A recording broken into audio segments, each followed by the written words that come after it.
때로는 뭐지? 이렇게 생각할 수도 있고 뭔가 설명이 안 된 부분도 있고 그런데 그런 것들을 좀 자세하게 그렇게 다루려고 생각하고 있고 여러분들 기도를 좀 해주십시오. 제가 가능한 한 좀 글을 많이 쓰려고 하는데 근데 이게 쉽지는 않아요. 쉽지는 않아요. 그냥 뭐 어려운 글 쓰려면 오히려 어려운 글이 더 쉬운 것 같아요.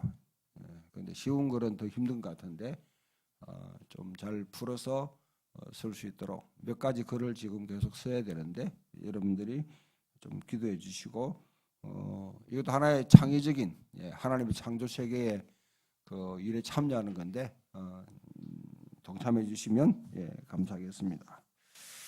자, 지난주에 여러분들이 제가 했던 가운데 몇 가지 못했던 일들을 한번 좀 정리를 하면서 아마 지난주와 반복될 수도 있는데 몇 가지 말씀을 좀 드리려고 합니다. 첫 번째 그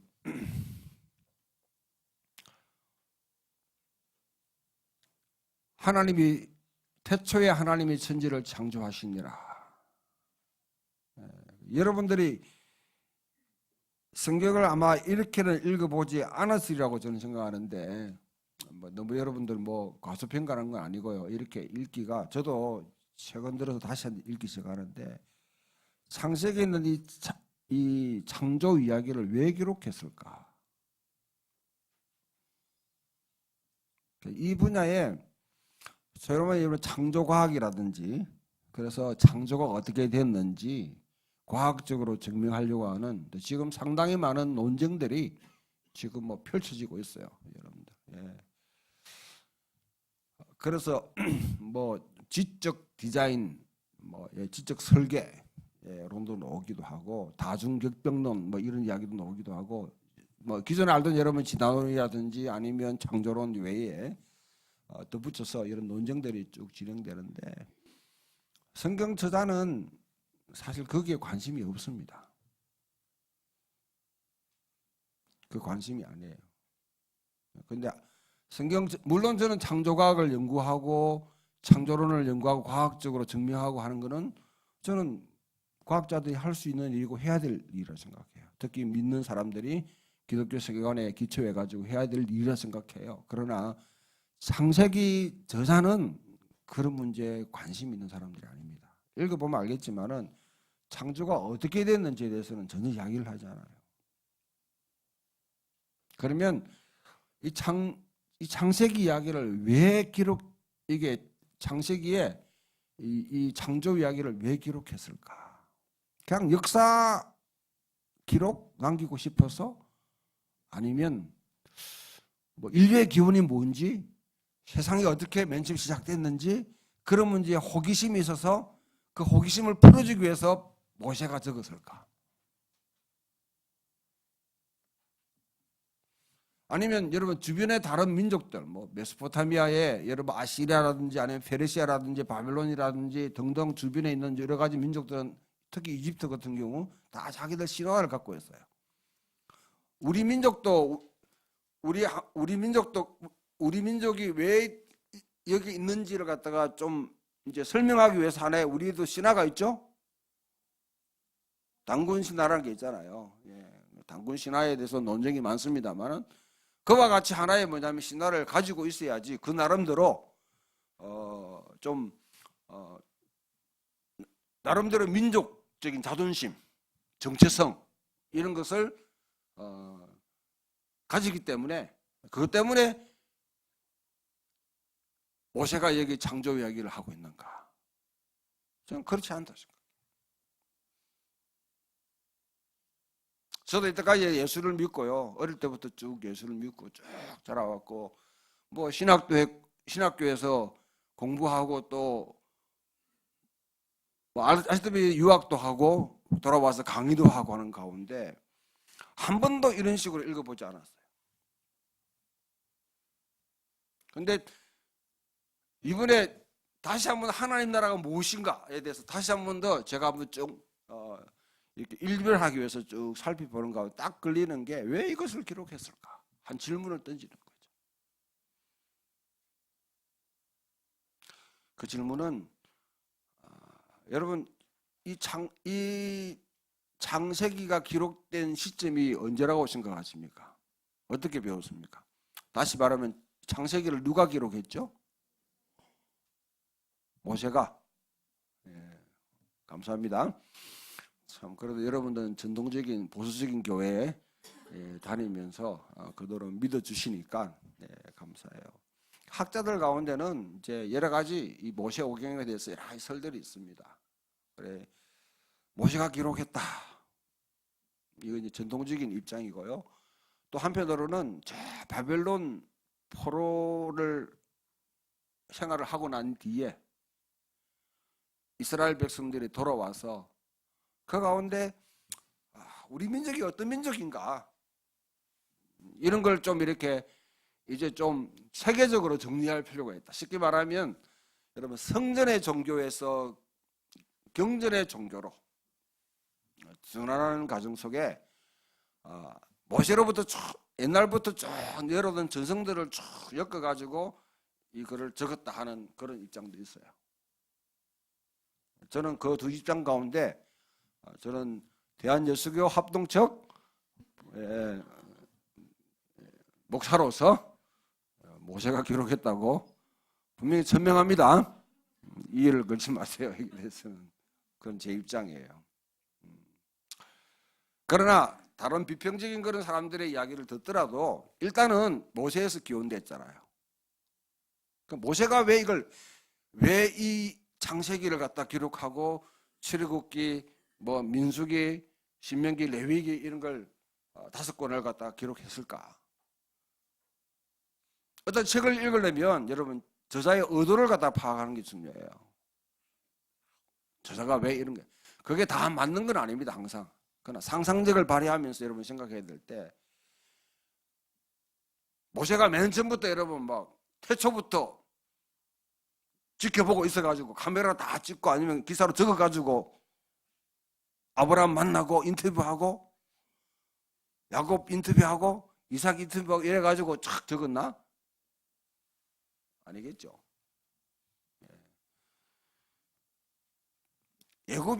애굽이라는 이곳에서 이스라엘 백성들이 살다가 나왔단 말이죠. 그 다음에는 하나님이 약속하신 땅으로 또 들어가야 돼. 그 땅을 정탐해 보니까 이거는 장대한 민족이 버티고 있는 우상이 버글버글하고 하나님이 아주 싫어하는 짓만 골라서 하는 민족들이 7민족이 다 깔려 있어요. 거기에 쑥 들어가 버리면 뭐 딱 2가지가 나오죠. 3가지 생각하면. 제일 첫 번째는 여러분 돌아가자. 애굽으로 돌아가자.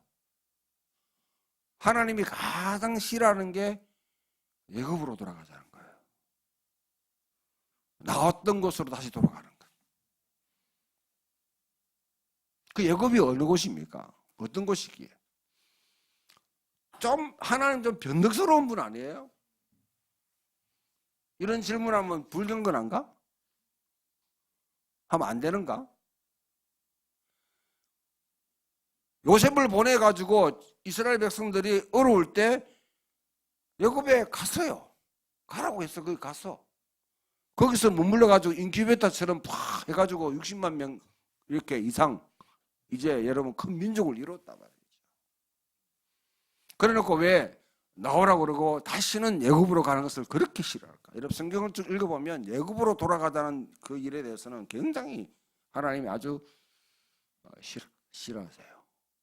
그 애굽이라는 곳이 바로가 다스리는 곳이죠. 그 바로가 여러분 출애굽할 당시에 보면 바로가 뭘 했는지를 한번 봐요. 물론 여러분 중간에 요셉이 애굽에 내려갈 때하고 모세가 나올 때하고 그 사이에 이제 왕조가 바뀝니다. 소위 말하면 정치적인 쿠데타가 열렸다는 거죠. 왕조가 바뀌어서 나라의 정책 자체가 바뀌는 그런 상황인데 새롭게 바뀐 이 나라의 이 왕의 정책은 어떤 정책이냐? 열심히 일해라. 쉴 여가가 어딨노? 그러니까 이스라엘 백성들이 밖에 나가가지고 예배 좀 드립시다 하니까 아이고 배부르구나. 너희들 아직 여유가 많구나. 저녁 있는 삶을 살고 싶은 모양이지? 이놈들 배가 부르구나. GNP 좀 올라가니까. 어? 그러니까 어때요? 이제는 집 주지 마라. 중요한 재료를 갖다 주지 말고 벽돌 구워라. 할당량을 딱 줘서 이걸 줘야지 뭐냐면 먹고 살 수 있도록 만드는 거죠. 그러니까 공장에 여러분 계속 재봉틀 돌아가는 소리 있잖아요. 우리 노래를 찾는 사람들. 예. 그래서 계속 돌립니다. 대신에 열심히 일하면 고기도 줄게, 간식도 줄게, 과일도 줄게, 어쩌면 휴가도 줄게, 보너스도 줄게. 그게 바로 생산과 소비의 사회입니다. 어쩌면 여러분 지금 우리가 살고 있는 세계가 똑같은 세계예요. 우리나라 경제 건설을 하면서 뭐 우리 열심히 잘 살아보세 하면서 열심히 일했잖아요.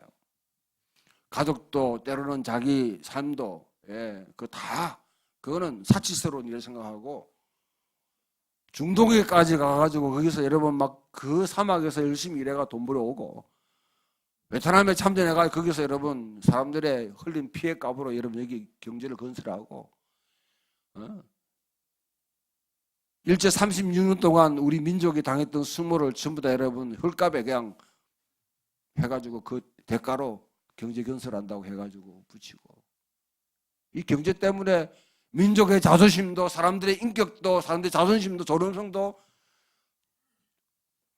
인간다운 삶을 다 희생시키면서 우리가 자라온 거예요. 바로 그 세계가 바로의 세계입니다. 하나님은 거기서 나오라는 거죠. 내 백성이 거기서 거할 곳이 아니라는 거죠.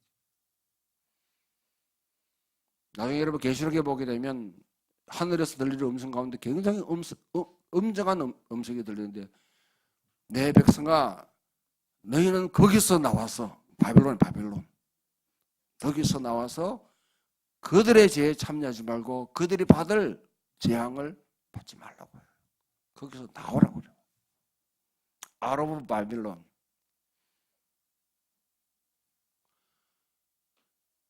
자, 그런데 광야 이스라엘 백성들이 들어가려고 하는 땅은 이거는 미주시지만 어림잡아 보니까 이거는 또 엄청난 유혹이 기다리고 있는 거예요. 여러분 사사기를 읽어보면 알겠지만은 순식간에 오늘 우리 강수사님이 있는데 순식간에 다른 세대가 등장하잖아요.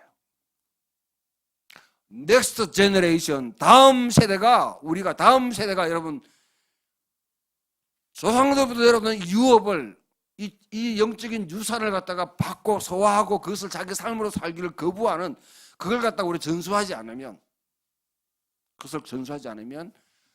넥스트 제너레이션 다음 세대가 아닌 다른 세대가 등장해요. Different generation.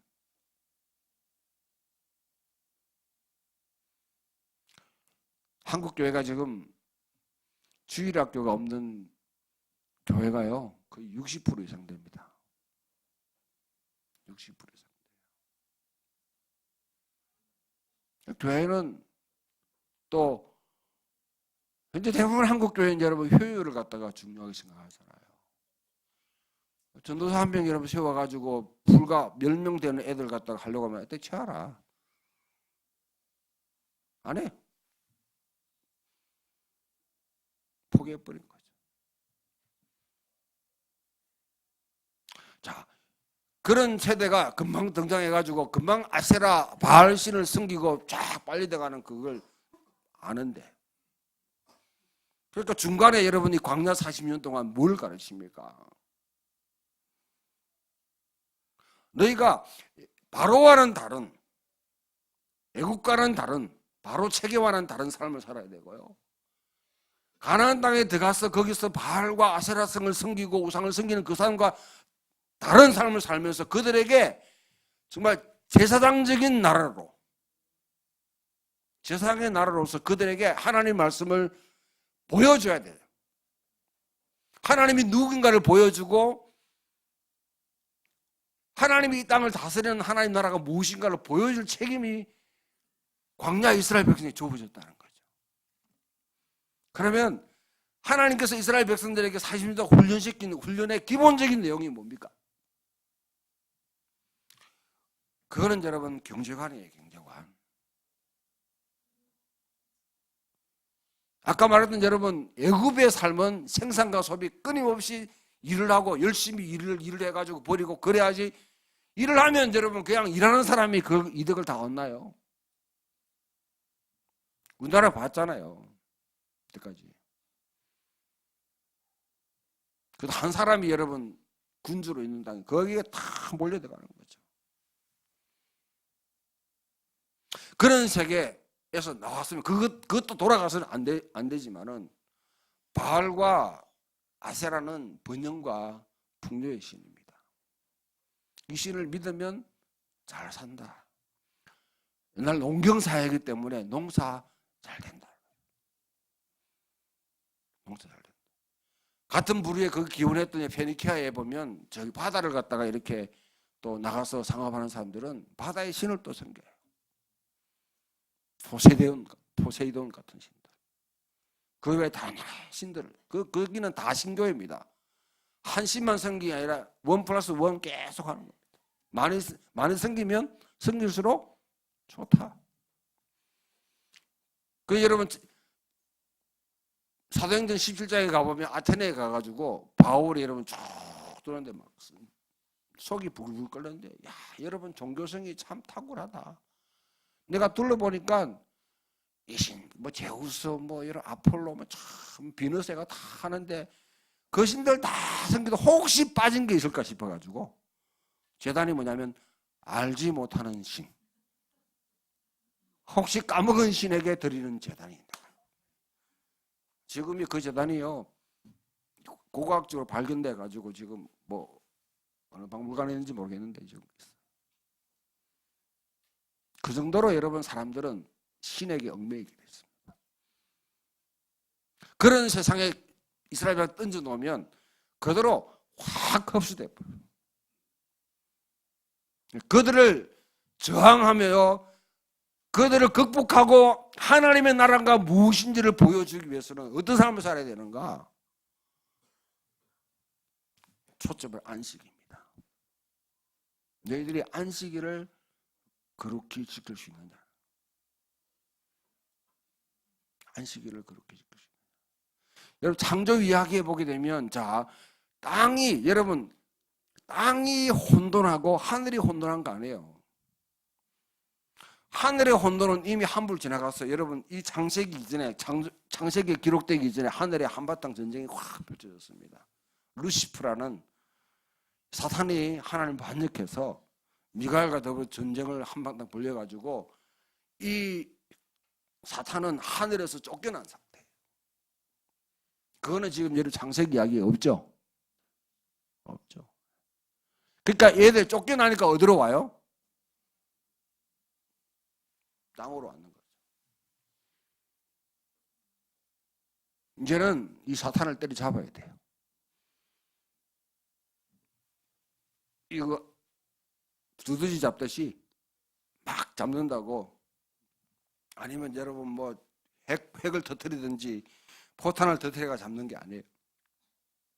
그것도 설득력 있게 논리적으로 나름대로 여러분 해요. 그게 궁극적으로 말하면 십자가인데요. 십자가 부활인데 아무튼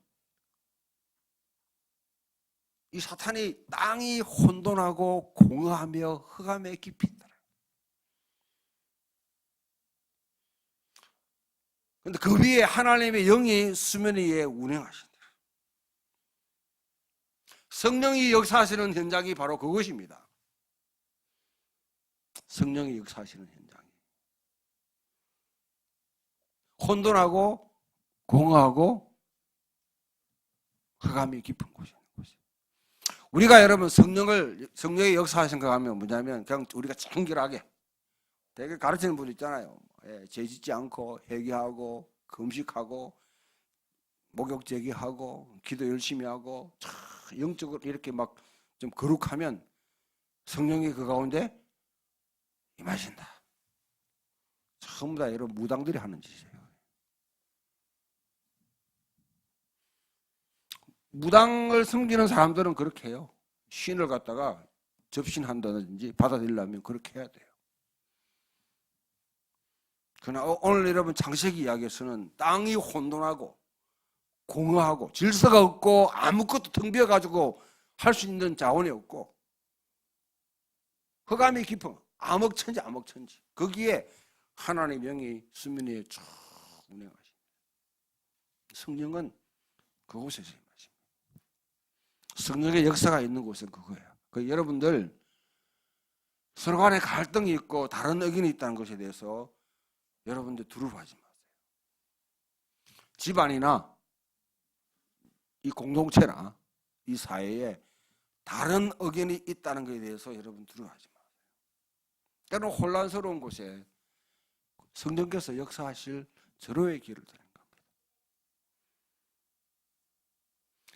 하나님이 가장 싫어하는 것은요, 획일화된 거예요. 단 하나의 보이스, 단 하나의 목소리만 허용하는 것. 여러분들이 진짜 저항해야 될 것은 뭐냐면 하나의 목소리만 허용되는 것에 대해서는 여러분들이 상수를 들고 반대해야 돼요. 그게 가정이든 교회든 여러분들이 있는 직장이든 이 사회든 오직 하나의 목소리만 이것만이 유일한 의견이다 이렇게 하는 곳은 거기에 대해서는 저항할 수 있는 사람이 그리스도예요. 왜? 성경 자체가 그렇게 됐어요.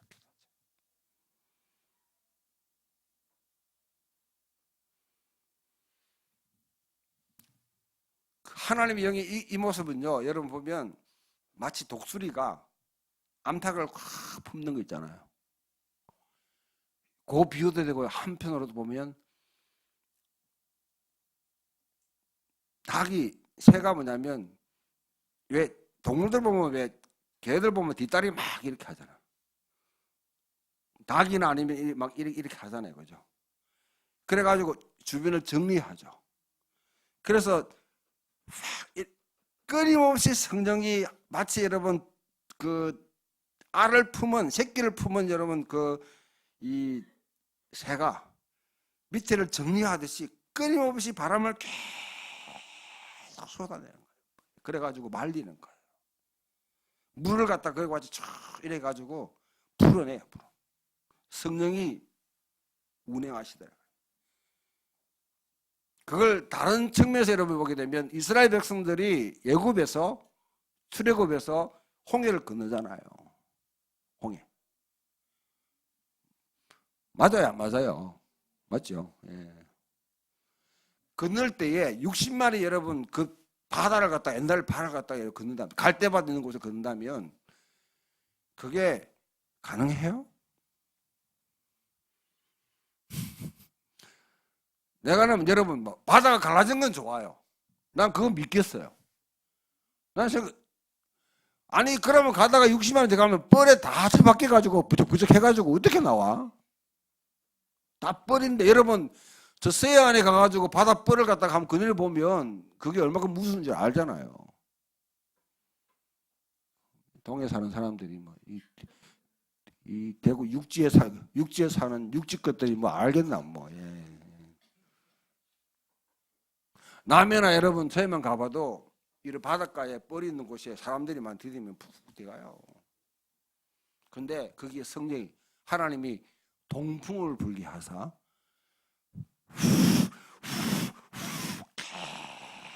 계속 불어내가지고 계시록에 보면 그걸 갖다 유리바다가 같이 됐다.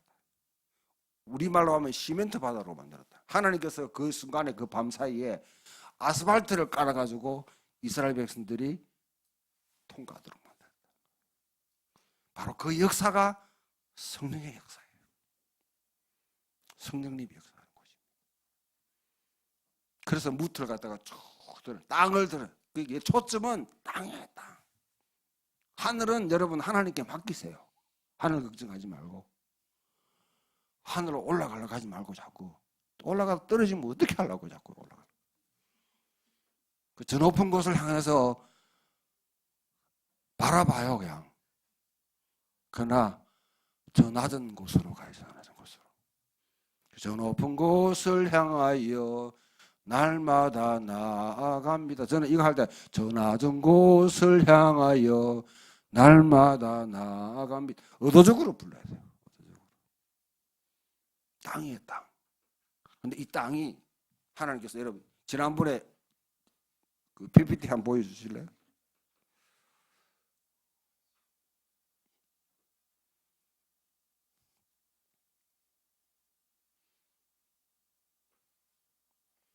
뭐 명확하게 보이는지 안 보겠지만은 이 구조 자체가 하나님께서 한편으로는 분리하고 준비해서 거기에 하루 하면 다 담아요. 첫째 날 빛을 갖다가 만드시고 그릇을 만들고 거기에 해와 달 넷째 날에 담고, 둘째 날 하늘을 만드시고 거기에 그게 궁창이라는 게 하늘이에요. 예?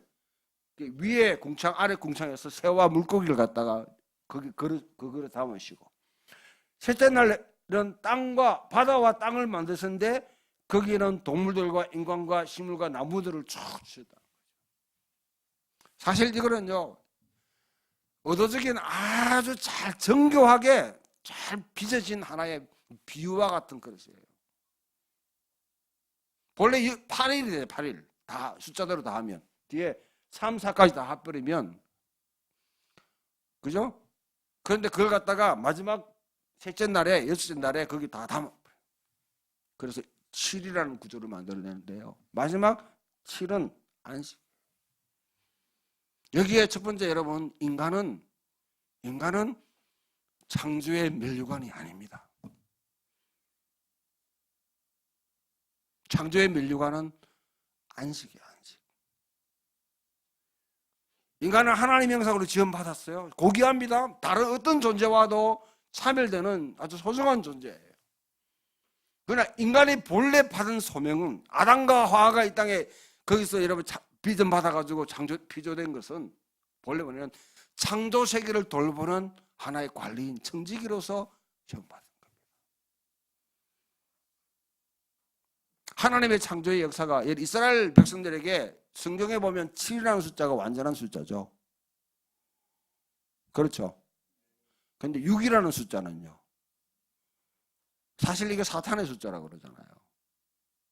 6이라는 숫자가. 금요일 저녁에 하나님이 인간의 최고의 작품을 만들었다? 어울리지 않아요. 최고의 글작품은 7일에 나와야 되죠. 안식. 인간은 천사보다 조금 못하게 빚어졌는데 이 땅에 있는 이 하나님의 피조세계, 창조세계를 다스리고 정복하고 충만하게 하기 위해서. 그것은요 청지기적인 사명을. 한국교회가 이 설교하고 나니까 어떤 분이 왜 그러면 특별 은총이 설 자리가 어딨냐. 창세기 1장에서 특별 은총 찾아버리면 저도 곤란합니다. 네, 여러분 일반 은총이 전제되지 않는 특별 은총은 그거는 종교적인 술수예요. 하나님이 세상을 처럼 창조하셨다. 그 창조는 악인이나 선인이나 모두에게 다, 햇빛은 믿는 사람한테 미쳐요? 미세먼지는 북한에만 가요? 대구에 오는 것 같아 보니까. 다 똑같죠. 이것을 우리가 일반 은총이라고 합니다. 하나님이 악인과 선인과 관계없이 모든 사람에게 베풀어 주시는 은혜. 일반 은총을 여러분 생각하지 않고 특별 예수님 십자가에 돌아가셔서 우리의 피를 흘려 돌아가셨다. 아멘. 고마워요. 좋아요. 그러나 이걸 생각하기 이전에 전제가 되는 것은 하나님이 모든 사람을 사랑하시고 창조하셨고 그들을 돌보신다는 것을 전제할 때 이게 가능. 의미가 있는 거예요. 교회는 특별 은총만 쭉 다 이야기해버려요. 창조에 대한 책임에 대해서는 그거는 그냥 일반 세속 정치가들에게, 환경운동가들에게, 과학자들에게 맡겨버려요. 창조에 대한 책임을 우리는 망각하고 있습니다. 그것은요, 하나님, 인간의 본래 지음받은 그 본래의 목적, 창조 세계를 돌보라는 그 청지기를 갖다 망각하는, 그 구조 가운데 여러분, 이 안식이라는 게 맨 마지막에 있어요. 이게 정점이라는 거죠. 제가 이 말씀 드리는 거는, 왜 모세가 여러분 창세기 맨 첫 번째 창조 외계를 담고 있느냐? 그 이야기는 바로 하나님 백성이 애굽에 나와서 가나안 땅에 들어가기 전에 광야 40년 동안 분명히 훈련받고 자기 정체성을 분명히 확인해야 될 것은, 그것은 이 안식일을 거룩히 지키는 거예요. 그게 바로와 바알과 분명한 차이점을 두는 하나님 백성의 독특성입니다. 그 훈련을 하기 위해서 하나님께서 광야에서 땅 한 떼기도 주지 않으시고 40년 동안 빼리 돌리면서 훈련시킨 내용은 다름 아닌 일용할 양식의 원칙이에요. 하나님께 우리가 일을 하지 않아도 모든 사람에게 골고루, 누구 많이 주고 누구 적게 주고, 가족 5명 있는 집안은 좀 더 많이, 이 집안이, 우리 집안은 4명이 있는데 4명 응? 숫자대로 맞게끔 주는 거예요. 내가 부자 되는 것도 없고 가난한 자 되는 것도 없어요. 그게 바로 안식이라는 이 구조를 쭉 갖고 가는, 우리가 여러분 창세기 1장에 보게 되면 하나님 보시기에 좋았더라. 풍경 있는 교회의 주제 말씀이 뭐죠? 뭐가 하나님 보시기에 좋아요? 풍경 있는 교회 하니까 어떤 사람은 뭐냐면 절에 있는 풍경 달아놓은 줄 알고 우리 교회가 뭐 종교다원주의를 추구한다고 뭐. 참 웃기는 인간들 다 있어요 보면. 네, 참. 저거 교회나 잘하지 왜 남의 교회 그렇게 걱정하는 거 몰라. 네? 나 듣고 내가 참 기발한 참 상상력이다. 상상력이다. 좋다. 또 어떤 분은 와가지고 풍경이니까 교회 오면 풍경이 막 아름다운 줄 알아. 지금은 그런 나무가 이렇게 뭐 우리 있어가지고 좀 풍경다워지는데 옛날에 횡령하니까 풍경 하나도 없네 하더라고요.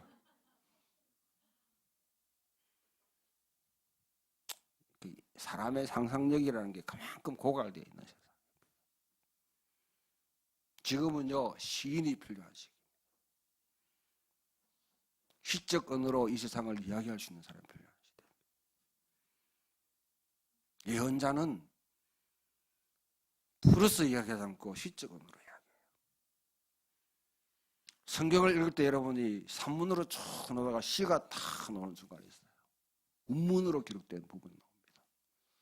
그 부분은 예언적 메시지들이 등장하는 시기예요.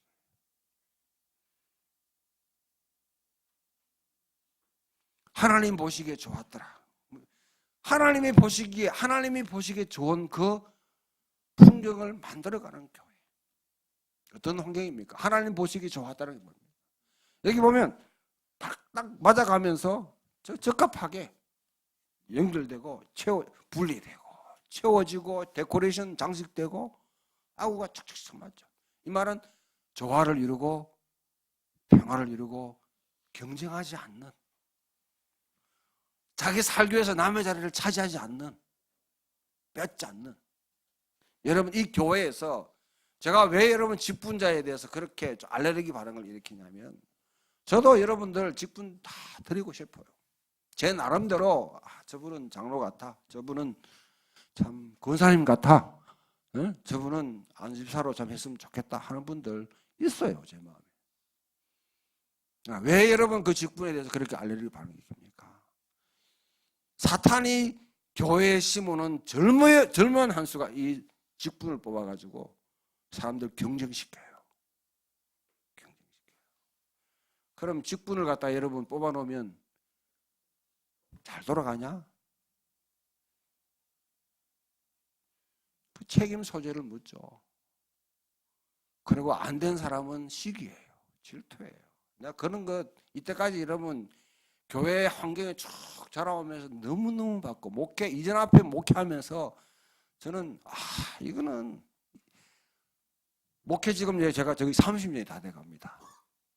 신학교 입학한 지는 30년 이미 넘었고요. 사역자로서 활동한 지 30년이 돼가는데 그걸 너무너무 많이 받았어요. 저는 여러분들에게 그 고통은 안기고 싶은 마음이 없어요.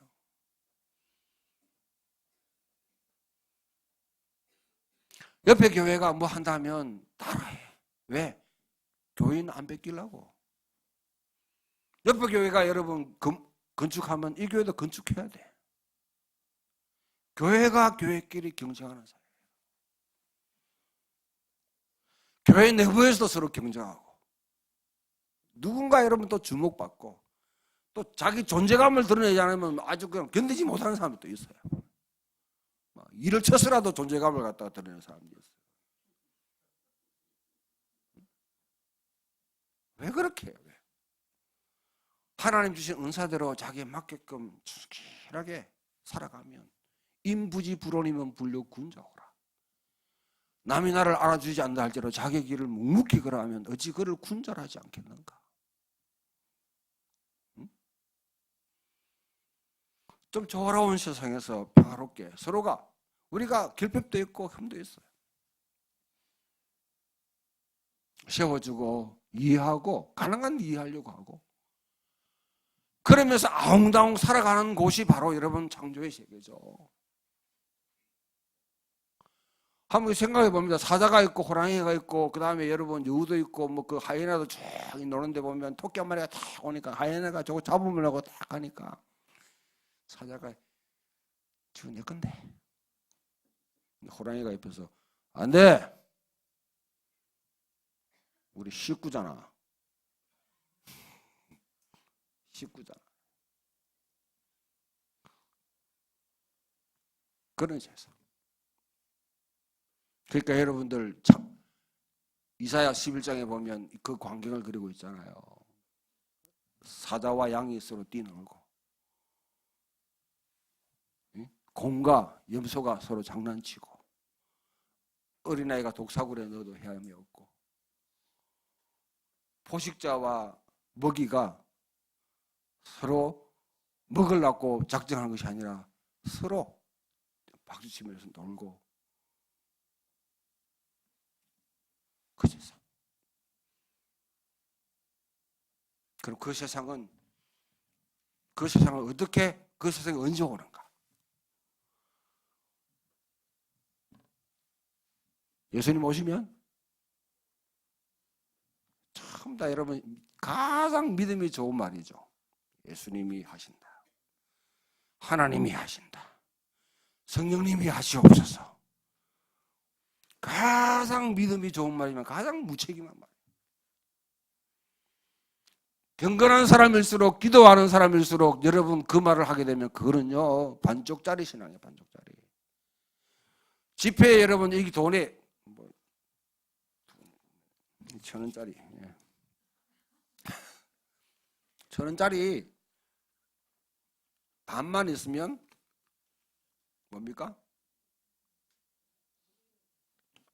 위조 지폐죠. 가짜 지폐죠. 달리 말하면 500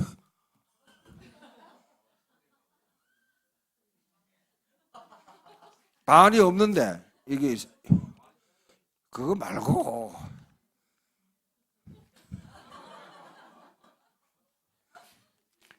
이 반쪽이 여러분 인쇄가 안 돼 있으면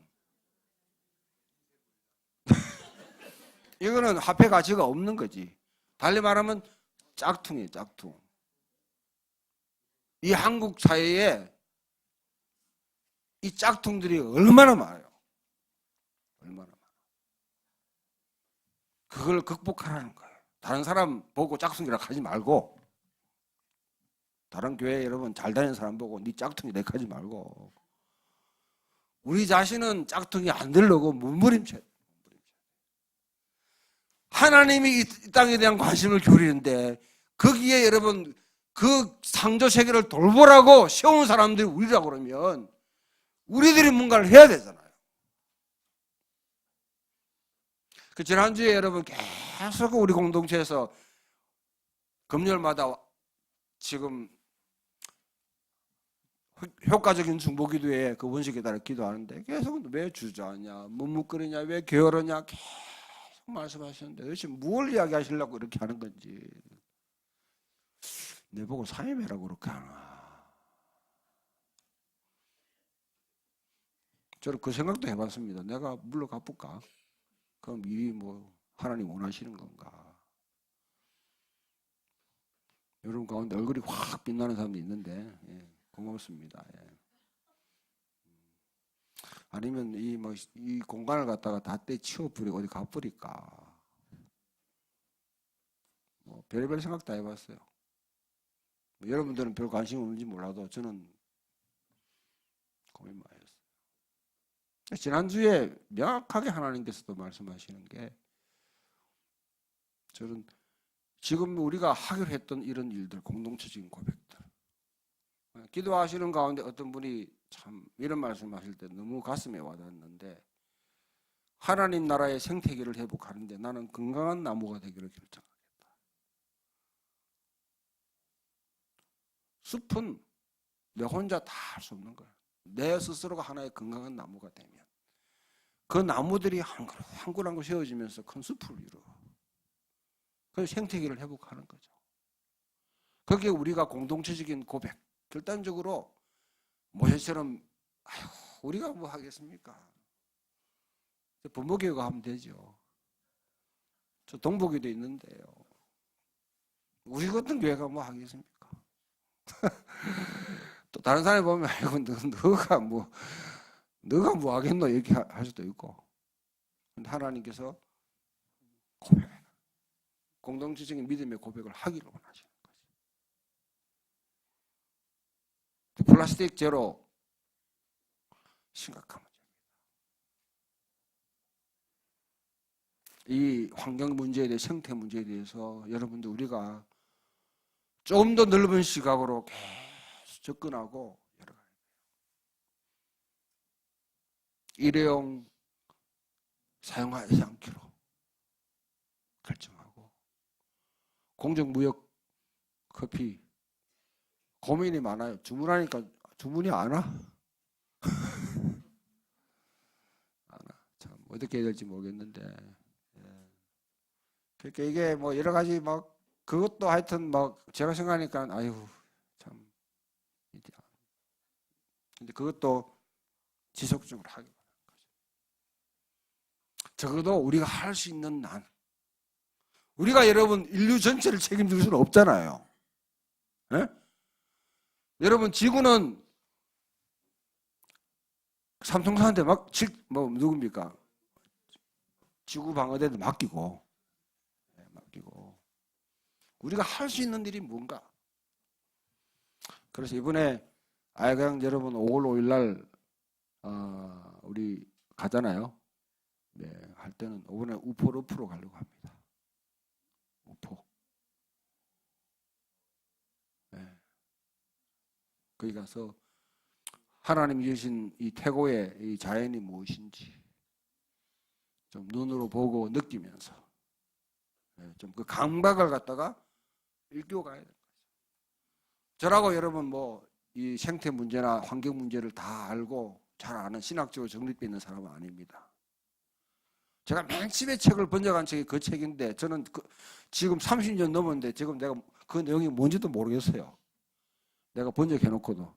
장로님 30년 전에 번역한 책 막 기억해요? 하기 힘들잖아요 보면. 그런데 다시 환경 문제에 대해서 생각하게 만드시는 거죠. 그러니까 여러분 이 땅을 돌봐야 될 책임이 있습니다. 그 돌보는 책임이 이제 마지막 마무리합니다. 안식일을 거룩히 지키라. 이거는 저항입니다. 저항. 의도적으로 저항하세요. 달리 말하면 여러분 꼭 우리가 이 주일날 모이는 이유는요. 모이는 예배드리기 위해서 모이는 거 아닙니다. 착각하지 마세요.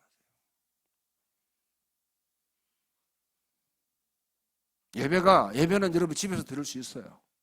여러분 가족끼리 들을 수 있다니까요. 두 사람이 모인 곳에 내가 함께 하겠다 하셨잖아요. 그럼 왜 풍경 있는 교회 이름으로 모여서 주일마다 이렇게 모이느냐? 하나님께서 우리 공동체에게 주신 소명이 있어요. 그 소명을 풀어가는데 부흥하라고, 예배 잘 드리고 찬양 잘하고 성경 잘 알고 그렇게 하라고? 아니에요. 믿음의 공동체가 모여서 해야 될 일은 이곳이 안식일이 주일이잖아요. 그거는 안식일이 사람을 위해서 있습니까? 사람이 안식일을 위해서 있습니까? 다시 문제 내야 되나? 사람이 안식일을 위해서 있어요? 아니면 안식일이 사람을 위해서 있습니까? 안식일이지. 그러면 여러분들 예배하려고 낑낑거리면서 고민하고 그렇게 할 필요 없어요. 저는 교회에 모이는 자꾸 부추기는 그런 여러분 메시지는 저는 가짜 메시지라고 생각합니다. 그럼 왜 모여야 되는가? 다음 주부터 또 많이 빠지고 싶은데 하나님께서 우리 공동체에게 소명을 주셨다고 그러면 이날에 우리가 모여서 진짜 여러분 하나님이 원하시는 이 분배증이 희년을 안식일을 진짜 그대로 한번 구현해보는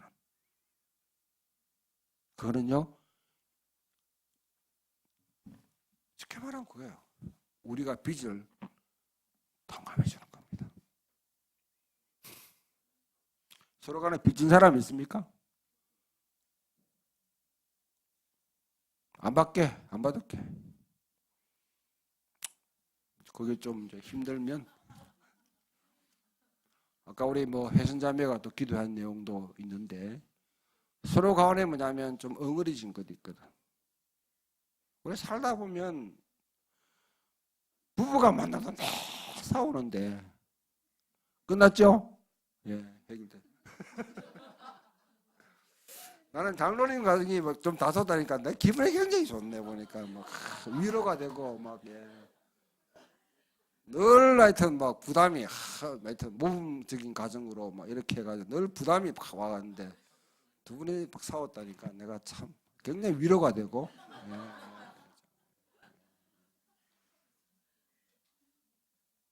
부부가 만나도 그렇게 하는데 전혀 다른 삶을 살던 사람들이 일주일 한 번 모여가지고 와서 말 한마디에 아니면 서로가 상처받을 수 있고 오해할 수 있는 여지가 참 많잖아요. 그거 여러분 가지고 어디 갈래? 어디 갈란겨?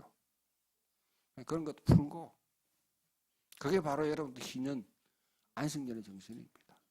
그리고 어려운 사람이 있거든 내몰라라 하지 않고 어쨌든지 먹고 살 수 있도록 해주고 게을러 빠진 놈이 있거든 좀 호통치고